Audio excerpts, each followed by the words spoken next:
자, 이번 시간에 알아볼 내용은 저항의 직렬 병렬 연결과 그에 따른 전압분배 법칙, 전류분배 법칙에 대해 요약해서 알아볼 겁니다. 이번 시간은 목차 1, 2에 대한 부분인 저항이 두 개인 경우에 직렬 병렬 연결에 대한 해석만 다룰 겁니다. 3, 4 같은 경우는 저항이 3개 이상일 때 직렬 연결, 병렬 연결, 전압, 전류분배 법칙에 대해 설명을 드릴 계획이니 이번 영상은 필수로 시청하시고 3, 4에 해당하는 부분 같은 경우는 추후 업로드된 후 추가 개념이 필요하신 분들께서 보시면 되겠습니다. 참고로 이에 대한 내용들은 이미 태블릿으로 원리를 자세하게 설명하는 콘텐츠인 전기판다 시리즈에서 총 5편에 걸쳐 설명을 드려놨으니 좀 더 느린 속도로 설명해 놓은 자세한 내용을 원하신다면 오른쪽 위 추천 영상의 내용들을 보시는 것을 추천드리겠습니다. 그럼 이제 바로 시작해보도록 하죠.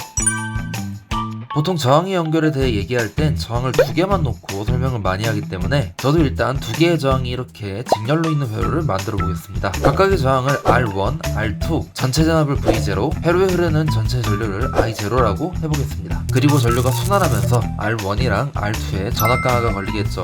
이 전압을 V1, V2라고 하면 키리호프 제2법칙에 의해 V0는 V1과 V2의 합이 되겠죠. V1과 V2는 각각 I1, R1, I2, R2라고 표현할 수 있을 겁니다. 그런데 직렬 연결에선 전류는 어느 구간에서나 같기 때문에 I1, I2는 모두 전체 전류 I0로 바꿀 수 있습니다. 또한 V0는 I0, R0라고 바꿔줄 수 있기 때문에 최종적으로 IR 형태로 식을 다 바꾸면 이렇게 쓸 수 있을 겁니다. 여기서 I0와 같으니 전부 소거해주게 되면 최종적으로 이런 식이 된다는 것을 볼 수 있습니다. 이 R0가 바로 직렬 연결의 합성 저항이 되는 거죠. 달리 말해서 직렬 연결에서 합성 저항은 단순히 각 저항들을 곱한 값이 된다는 것으로 볼 수 있겠습니다. 이번엔 각 저항에 걸리는 전압 강을 알아보기 위해 V1을 살펴보면 V1은 I1, R1으로 쓸 수 있지만 전류와 같으니 I0, R1으로 쓸 수 있습니다. 그리고 I0는 R0분의 V0라고 쓸 수 있기 때문에 이런 식으로 식을 바꿀 수도 있겠죠. 아까 R0는 저항의 직렬 합성 저항인 R1 더하기 R2라고 했으니까 최종적으로 식을 이렇게 표현할 수 있겠습니다. 같은 원리로 R2에 걸리는 전압 강화 V2도 이런 방식을 이용해서 식을 만들 수 있겠습니다. 이것이 바로 직렬 연결에서 전압이 얼만큼 분배했는지 알 수 있는 전압분배 법칙이라는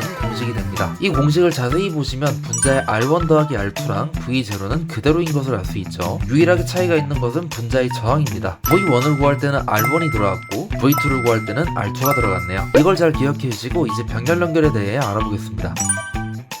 이번에도 저항 두 개를 이용해서 병렬 연결 회로를 만들어 봤습니다. 마찬가지로 각 저항을 R1, R2, 전체 전압을 V0, 전체 전류를 I0라고 해보겠습니다. 여기서 이 점을 기준으로 전류 I0가 들어가면 I1, I2로 나눠질 텐데 이를 키르이호프 제1법칙으로 나타내면 I0는 I1과 I2의 합이 될 겁니다. 이때 I1은 R1분의 V1으로 I2는 R2분의 V2로 표현할 수 있겠죠. 그런데 병렬 연결에선 전압이 같기 때문에 V1, V2 모두 전체 전압 V0랑 같으니까 이렇게 쓸 수 있을 겁니다. 그리고 I0는 R0분의 V0로 바꿀 수 있으니까 이렇게 쓸 수 있겠죠. 최종적으로 R분의 V 형태로 식을 다 바꾸면 이렇게 쓸 수 있을 겁니다. 여기서 V0와 같으니까 모두 소거해주면 일단 이런 식이 나오는 것을 볼 수 있겠죠. 근데 지금 이건 합성 저항이 아니라 합성 저항의 역수입니다. 즉 이 식에 다시 역수를 취해줘야만 합성 저항 R0를 알 수 있겠죠. 이렇게 번분수 형태로 만들게 될 경우 이 값을 바로 R0라고 할 수 있겠습니다. 참고로 번분수란 분자와 분모가 모두 분수로 이루어진 분수로 이런 식으로 쓰는 분수를 말합니다. 여기가 분자가 되고 여기가 분모가 되는 거죠. 편의상 분자로 이렇게 표현하겠습니다. 이건 어떻게 계산할 수 있냐면 안쪽에 있는 애들끼리 곱해서 분모로 바깥쪽에 있는 애들끼리 곱해서 분자라고 하게 만들면 됩니다. 즉 이 분수는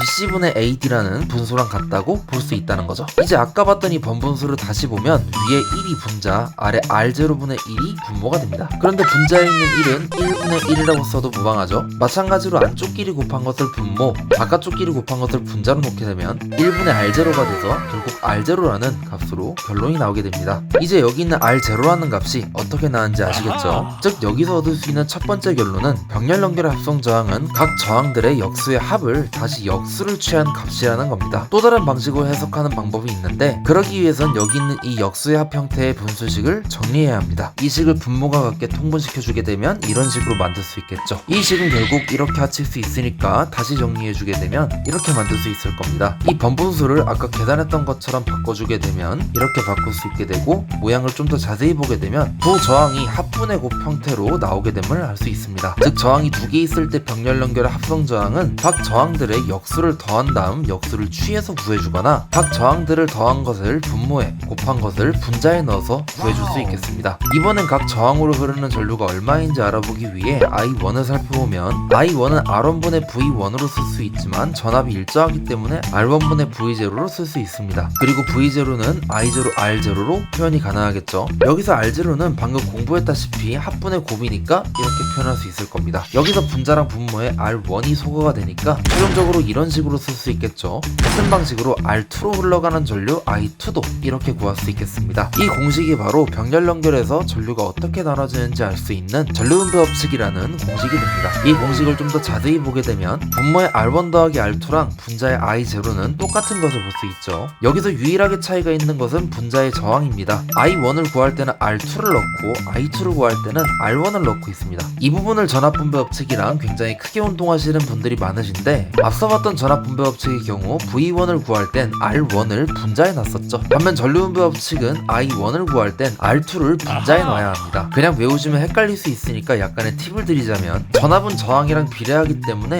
V1을 구할 땐 그대로 R1을, V2를 구할 땐 그대로 R2를 넣으시면 됩니다. 반면 전류는 저항이랑 반비례하기 때문에 I1을 구할 땐 반대편에 있는 R2를, I2를 구할 땐 반대편에 있는 R1을 넣으시면 되는 겁니다. 실제로 이런 원리 때문에 식이 만들어진다고 보시면 될 것 같아요. 자, 그럼 실제로 두 유형의 문제만 풀어보고 마무리하겠습니다. 실제 시험에서 문제가 나오게 된다면 이런 식으로 문제가 나오게 됩니다. 잠깐 영상을 멈추고 풀어보시기 바랄게요.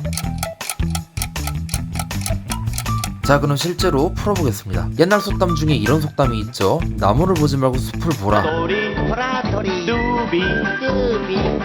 이 뭔 개소리야?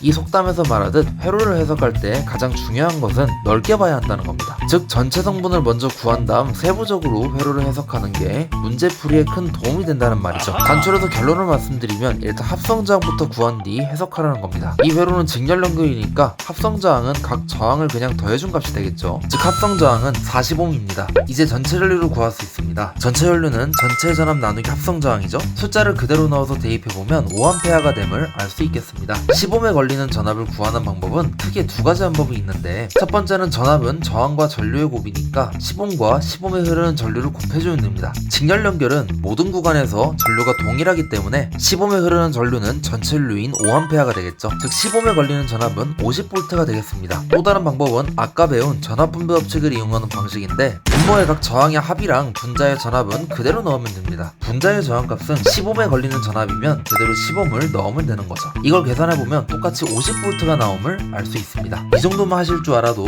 간단한 직렬 연결 계산 문제는 충분히 풀 수 있으실 겁니다. 이제 마지막으로 병렬 연결 문제를 봐볼게요. 이번에도 마찬가지로 잠깐 멈추시고 풀어보시는데, 병렬이 조금 더 어려우니까 약간의 힌트를 드리자면, 앞서 직렬 연결 문제를 푼 것처럼 합성저항 먼저 구하면 해결이 될 겁니다. 그럼 이제 영상을 멈추고 잠깐 풀어보세요. 자, 같이 한번 문제를 풀어보겠습니다. 힌트를 드렸듯 일단 합성저항부터 구해보면 이건 병렬 연결이니까 합성저항은 합분의 곱 형태로 나오게 되겠죠. 즉 이런 식으로 식을 쓰면 되니까 계산하게 되면 합성저항은 20ohm이 나오게 됩니다. 이제 전체 전압을 구하면 되는데, 이건 전체 전류랑 합성저항의 곱이죠. 전체 전류가 45A하고 전체 저항은 20ohm이니까 대입해주면 최종적으로 전체 전압은 900V가 되겠습니다. 세 번째로 30ohm에 흐르는 전류는 두 가지 방법으로 구할 수 있는데, 이번엔 전류분배 법칙을 이용해서 먼저 구해보겠습니다. 그러면 분모의 각 저항의 합이랑 분자의 전체 전류는 그대로 넣으면 된다고 했는데, 전류는 저항이랑 반비례하기 때문에 분자에 있는 저항 같은 경우는 30ohm의 반대편에 있는 60ohm을 넣어줘야 할 거예요. 최종적으로 이 식을 계산하게 되면 30A의 전류가 흐르는 것을 알 수 있습니다. 두 번째 방법은 회로의 성질을 이용하는 것인데, 아까 직렬 연결은 전류가 일정했듯이 병렬 연결에선 분기된 회로에 걸리는 전압은 전체 전압과 같습니다. 즉 30ohm에 걸리는 전압이나 60ohm에 걸리는 전압이나 모두 900V라는 거죠. 따라서 30옴에 흐르는 전류는 900V를 30으로 나눠주면 되겠습니다. 계산하면 똑같이 30A가 됨을 알 수 있죠. 이런 식으로 회로를 해석하는 방법은 무조건 이 방식으로 풀어야 한다거나 그런 것은 있지 않기 때문에 공식의 단계에서 숫자를 넣어 문제를 풀기보단 원리를 이해하고 문제를 푸는 것이 혹여 문제가 바뀌어 나와도 쉽게 해결할 수 있는 그런 방법이 되겠습니다. 자, 이렇게 해서 기본적으로 알아야 할 저항이 두 개일 때의 직렬 연결과 병렬 연결, 그리고 그에 따른 전압분배 법칙, 전류분배 법칙을 알아보는 시간을 가져왔습니다. 저항이 3개 이상일 경우에 저항의 직렬, 병렬 연결의 해석은 이번에 배운 내용의 연장선상의 내용이기 때문에 별도로 제작해서 올릴 예정이니까 많은 기대 부탁드리겠습니다. 지금까지 전 여유로운 전개생활의 여생이었고요. 전 다음에도 더 학습에 도움될 수 있는 그런 영상으로 찾아뵐 수 있도록 하겠습니다. 고맙습니다.